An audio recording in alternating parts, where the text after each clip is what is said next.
Falling from Grace: How I Discovered I Was an Atheist by Michael S. Brown. Introduction. Now that I'm in my 60s, I have taken a critical look at my religious beliefs.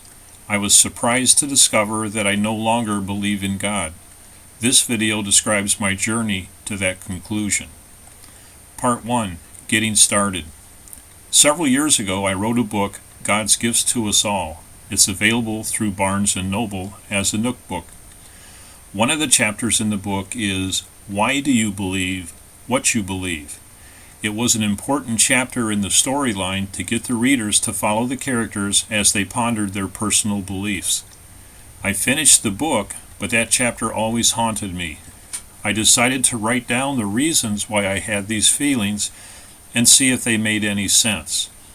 As I wrote down one item, two more quickly followed, then more.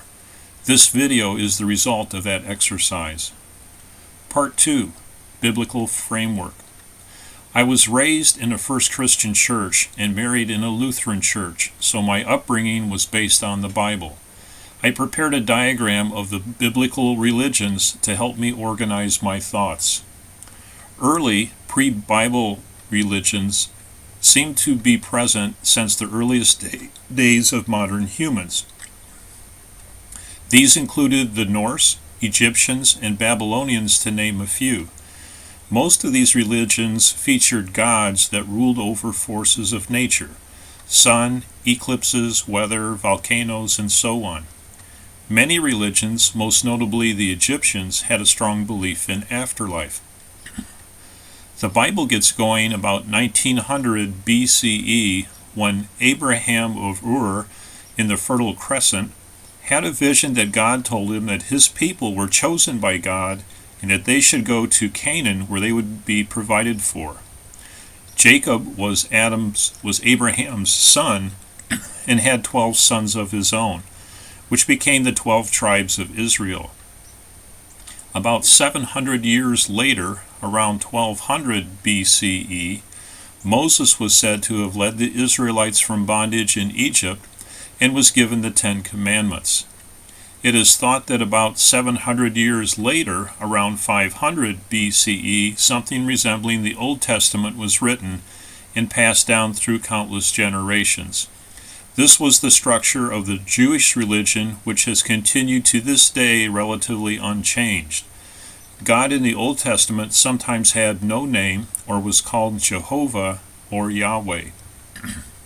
It is thought that around 3 BCE, Jesus of Nazareth was born and raised as a Jew. His teachings had much to do about people interacting with each other, as in love your neighbor as yourself. He described himself as the Son of the Old Testament God. After his death, his followers eventually broke apart from the Jewish religion and became known as Christians. A New Testament was written to describe the life, teachings, and death of Jesus, as well as writings about the working of the new religion.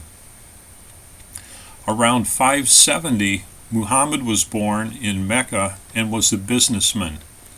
About 610, he said he heard a voice giving him a message. Muhammad concluded the voice he heard was that of the God of the Old Testament of the Jews. Muhammad named his God Allah, and his religion became known as Islam. His teachings can be found in the Quran, and his followers were called Muslims.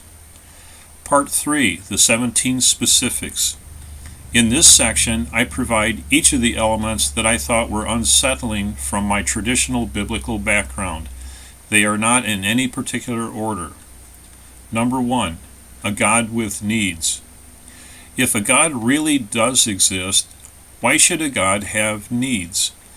The Bible tells of animal sacrifices, praise, worship, gathering of money, and making pilgrimage to holy sites. Why would a God need any of that? How is a God better off having received an animal sacrifice? Number 2. A God with temper. Especially in the Old Testament, there are a number of events where it seems God gets mad and throws a temper tantrum. The biblical flood and the destruction of the people with the golden calf when Moses shows up with the 10 Commandments come quickly to mind.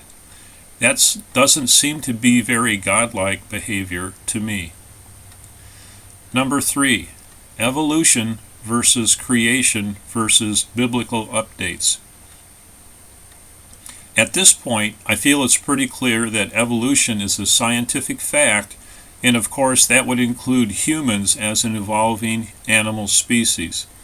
I can understand the ancients didn't know about evolution and made up biblical stories about how things came to be what we see. As there is no update capability to the Bible, as scientific discoveries provided testable answers for how nature works, an increasing number of places in the Bible can be seen as being just plain wrong. These seem to gather in force and eventually discredit the entire document. I think the ancient religions would benefit from having some means to update their documents so they would at least stand a chance at remaining relevant through the ages. Number 4, origin of women and their status. The Bible says that man was made in the image of God and that woman was made from the rib of a man. As a result, men are more godlike and women are of a lesser status. This innocent little story has resulted in a male-dominated society for thousands of years, with women relegated to an inferior class, especially in religions. Ever seen a female pope? Only recently in some countries have women achieved equal rights and wages in comparison to men. Few people realize that the root of women's inequality can be found in the Bible. Number 5, heaven versus the heavens of the night sky. On the count of 3, point toward heaven. 1, 2, 3, point. Most people will be pointing up. The reason is that thousands of years ago, the night sky was thought to be heaven. The bright lights were the eyes or souls of the dead looking down upon us. The people who wrote the ancient religious texts firmly believed this. Of course, science in the 20th century has shown these bright lights in the sky are distant stars and galaxies, not heaven at all. So now where is heaven? You may be interested to know that the person in Australia answering the leading question was pointing in the opposite direction you were pointing. Number 6, original sin, knowledge. What's the worst sin in the Bible? It's not murder or incest or even blasphemy. Supposedly, we are born into the sin of Adam and Eve, who tasted the apple from the tree of knowledge. That's the worst. Why? Thousands of years ago, life was much harder than it is today. In comparison to the laboring peasants, the priest class in most religions was comparatively well off, living in decent accommodations, eating regular meals, and so forth. The number one goal of the priest class then was to ensure their particular religion endured so they would continue to enjoy their favored status. So what's so bad about knowledge? As I and many others have found out, knowledge is the one thing that can discredit and debunk all of the religious myths. That's why most religions don't want members thinking too much or asking too many questions. Blind, unquestioning faith is what they emphasize. Since I cherish and seek out knowledge, I find the notion that acquiring knowledge is sinful is a most appalling concept. Disturbing verses in the Bible, number 7. Have you ever done a web search on disturbing verses in the Bible? You should. There are countless examples of behavior that we would deem beyond belief, as they are so brutal and or perverted in character. I find it difficult to worship from a document that includes these sorts of messages. Number 8, God not needed to explain how things work. Thousands of years ago, the ancients focused mainly on natural events and natural processes. This is most evident in Greek and Roman mythologies, but also included the Bible. It seems that as advances in science revealed the true workings of the natural world, there was less and less need for a god or gods to make the process work. As Stephen Hawking explained in his video, we now have an understanding of quantum mechanics and how it could achieve a big bang that created the universe. There's really nothing left that a god might do.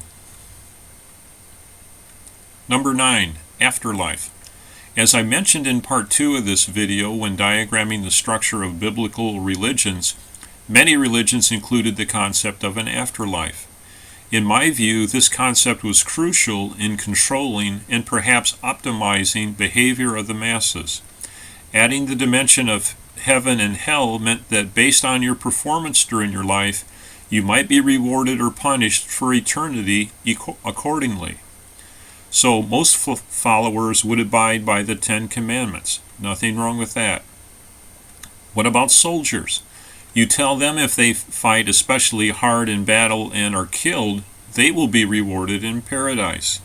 So you get a fighting force that battles especially well. Of course, you also get today's suicide bombers who also perform their deeds thinking they will be rewarded in afterlife. Next is buying your way to a happy afterlife. Churches want you to leave them your money, property, and possessions and tell you that will improve your status in afterlife. What it really does is improve the financial status of the church. Let's go back to evolution for a moment. Where exactly in the human evolutionary path do we expect to see us depart from all other animals in that we have a soul and an afterlife? Cro-Magnon? Homo habilis? As a final thought on afterlife, I can't help but visualize the people who can barely stand a 1-hour church service and yet devote their entire life so they can have that same experience of worshiping and praising for eternity. Number 10, Jews, the chosen people. One of the principles attributed to Abraham is the concept that Jews are the chosen ones by God. I reason that if there is a God, it would be a God of all people, not just a select subset, not some sort of exclusive club. Are Christians still chosen ones even though they are no longer Jews? How about Muslims, since they worship the same God of the Old Testament? I'm guessing the answer to both is no, as only the Jews are the chosen ones. Number 11. Who and what are you worshiping? It's pretty clear that the Jews are worshiping the God of the Old Testament, the God with no name, Jehovah or Yahweh. Christians mostly worship Jesus, although he is supposed to be the Son of the Old Testament God. Shouldn't you worship the Father rather than the Son? Of course, there is the Father, Son, Holy Ghost concept, and because it's so confusing, this is sometimes referred to as the Great Sacred Mystery. No wonder. And Muslims worship Allah, who is supposed to be the same as the Old Testament God, but many also worship and praise Muhammad, who is supposed to be just a prophet, but certainly held in a much higher esteem than any other biblical prophet. I find this all confusing. Number 12, religious hatred.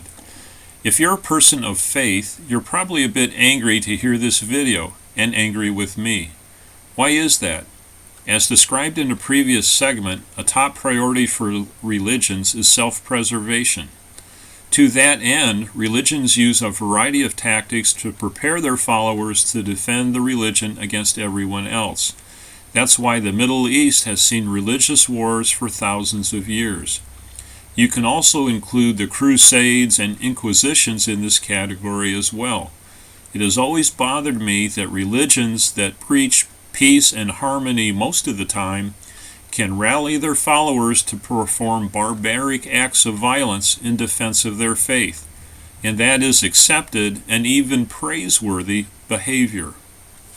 Number 13, the business of religion. In my view, the real essence of religion is the business dimension. The building of grand cathedrals takes a lot of money, but that's okay since the church had plenty. In early Catholic Church, there was the selling of indulgences, where you could sin a little if you were rich enough. In my afterlife segment, I've already discussed how the church encourages you to bequeath your wealth to the church to purchase you a most favored status in heaven.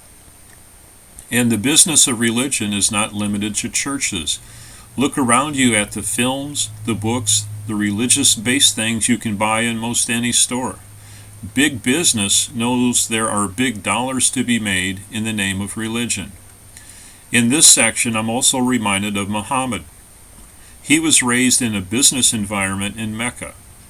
It happens that Mecca was an existing religious pilgrimage site where Bedouins would come to worship the mysterious black stone of Kaaba. When Muhammad introduced Islam and denounced stone worshipping as pagan, isn't it interesting that one of the pillars of the faith is a requirement to make a pilgrimage to Mecca, which I'm sure pleased the merchants and businessmen of Mecca? Why would Allah care if a person came to Mecca or not? Number 14, Roman influence.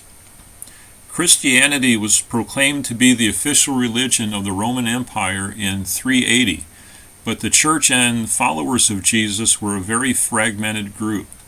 Some thought Jesus was a god. Others thought Jesus could not possibly be a god since he was so easy to kill. But he was a prophet like John the Baptist, or maybe a very good rabbi. I think it's useful to pause for a moment and understand the working of the Roman Empire at the time. It's best to visualize some of today's largest corporations. The Romans liked formal, predictable processes to ensure a consistently working empire spanning thousands of miles. Once you figured out something, you chiseled it in stone or wrote it down so it could be distributed to the far corners of the empire. Let's return now to the early Christian church. Its fragmentation was a problem for the Roman Empire. And if this new religion wanted to be number one in the empire, well, it had better be centered on a god. After all, that's what Romans did, worship gods. Although I've never read any official document stating this, I believe that the bureaucratic needs of the Roman Empire had an effect on the early Christian church. In 325, Emperor Constantine called a meeting of the many bishops of the church called the Council of Nicaea. This meeting and others to follow sharpened and clarified what the Christian religion was all about, who Jesus really was, what was to be included in the New Testament, and so on. I wonder what Christianity would be like today if it were not for the Roman requirements for a state religion to be cohesive, well-defined, and God-centered. Number 15, Visions and a House of Cards. The visions described in ancient religious texts would be considered hallucinogenic experiences today. We now understand there are any number of natural and man-made substances that can lead to hallucinations. Going back to my biblical diagram, both Abraham and Muhammad created religions based on visions. If one discounts these visions as being hallucinogenic experiences, then what follows is baseless. This is the house of card effect, where if one element falls, then all that is based upon that falls too. If Abraham really did not have an encounter with God, then the whole Old Testament becomes meaningless. Without the Old Testament and its God, there could be no Jesus, the Son of God. The New Testament becomes meaningless. In a like manner, if Muhammad's visions were hallucinogenic experiences, then what follows is also baseless. Islam would not exist. I ask you to consider how many people are committed to religions that have as their foundation element something so capricious as a hallucinogenic experience. Number 16, illusion of prayer. I've spent considerable time thinking about prayer. While most of the time nothing comes of a prayer. Why? Well, that's part of the great mystery of how God works. but every once in a while you get what you asked for. I see most of these successes to be in one of three categories. It was going to happen anyway. Number 2, low probability events. And number 3, did it yourself. Here's a story to illustrate item number 1. It was going to happen anyway.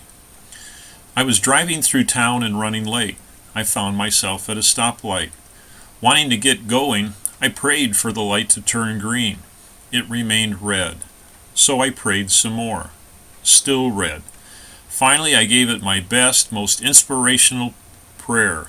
Suddenly, the light turned green. The second category has to do with low probability events.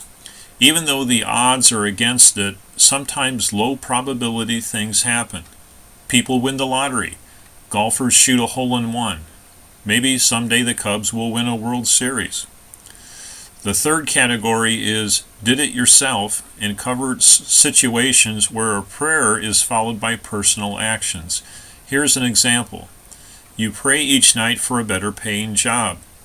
You are also taking night classes and watching the want ads for that better job. Finally, your hard work eventually pays off and you land that better paying job. I guess my concluding thoughts are that when you feel a prayer of yours was answered, it might really be something that was going to happen anyway, perhaps a low probability event happening, or you or someone else made it happen. And is a God really necessary? Number 17, religious miracles and anti-miracles. A religious miracle is usually associated with something good happening that defies explanation and or defies natural laws. So things like walking on water, parting of the Red Sea, and unexpected survival from dire medical conditions are some examples. With my scientific background, I'm very skeptical of anything that would violate our understanding of the natural world.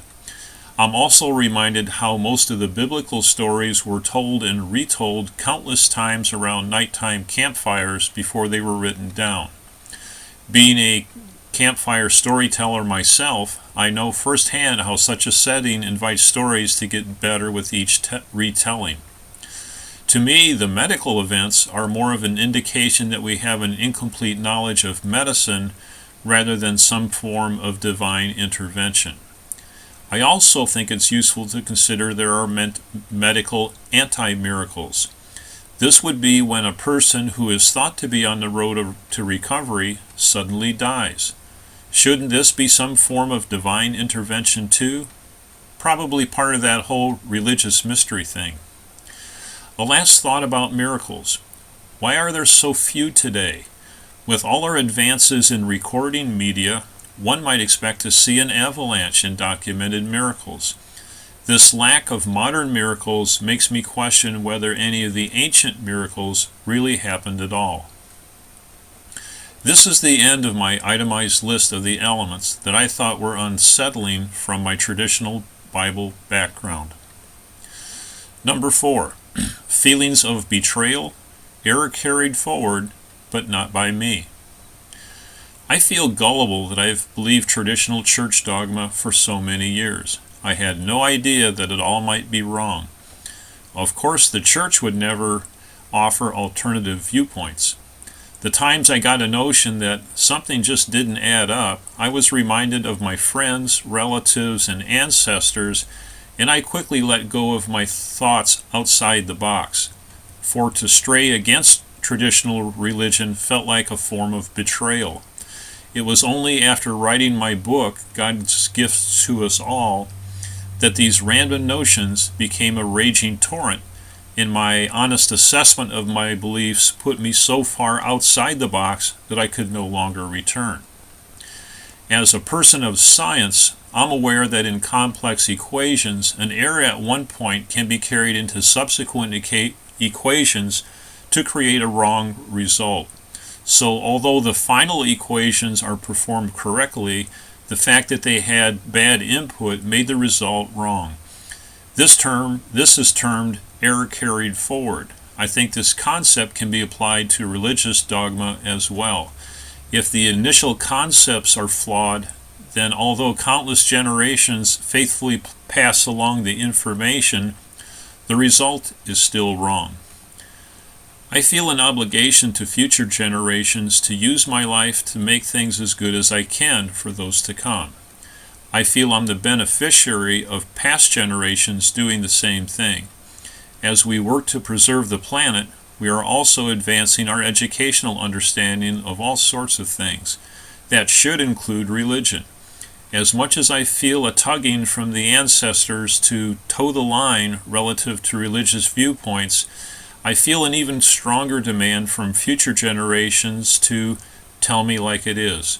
I am making this video in answer to that call.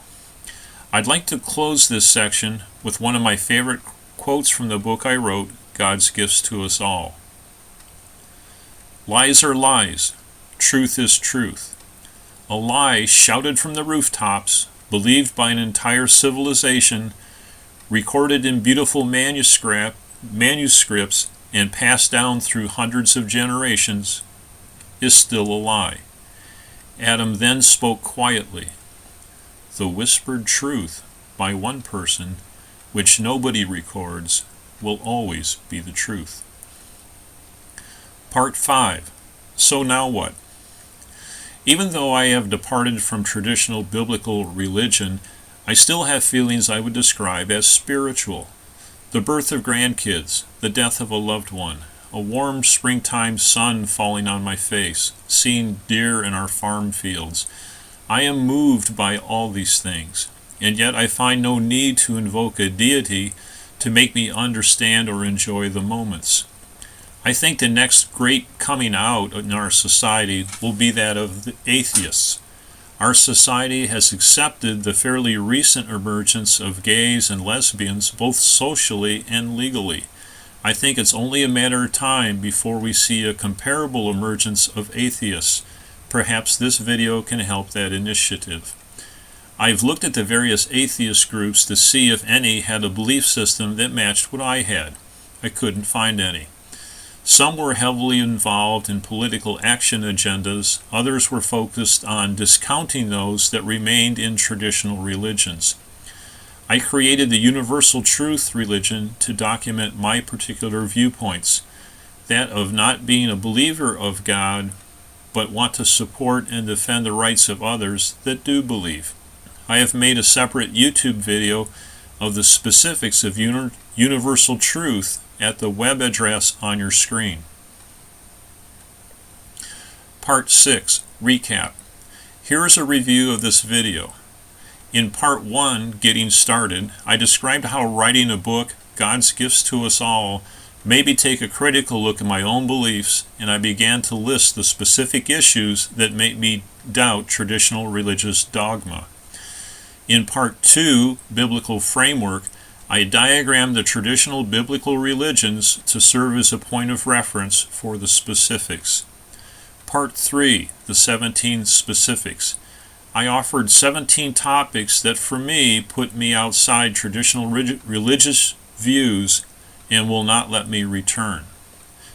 In Part 4, Feelings of Betrayal, Error Carried Forward, but Not by Me, I shared how I felt after making the list in Part 3, and how there's an ancestral force to remain within traditional religious dogma, but an even stronger force from future generations demanding to bequeath to them the very best of our thoughts and actions.